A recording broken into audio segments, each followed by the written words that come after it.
As the three new criminal codes came into force today, replacing the entire set of British-era laws, including the Indian Penal Code, Assam Chief Minister Himanta Biswa Sarma said that these laws signify a pivotal shift towards a system centered on modern technology and citizen-centric services, prioritizing the safety of women, children, and the underprivileged.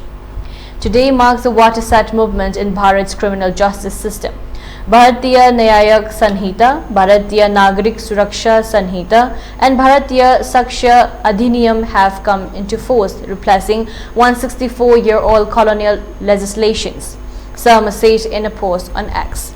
Sarma highlighted extensive preparations undertaken by Team Assam over many months to ensure the effective implementations of these progressive laws.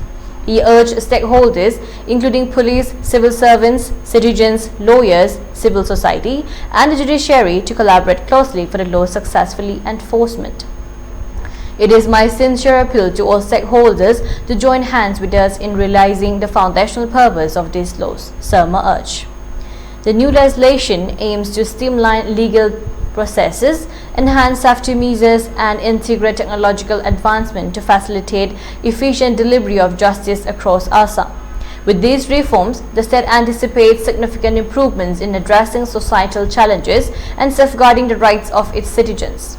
The implementations of Bharatiya Nyaya Sanhita, Bharatiya Nagarik Suraksha Sanhita, and Bharatiya Saksha Adhiniyam is set to reshape Assam's legal landscape, promising a more responsive and inclusive justice system for the future.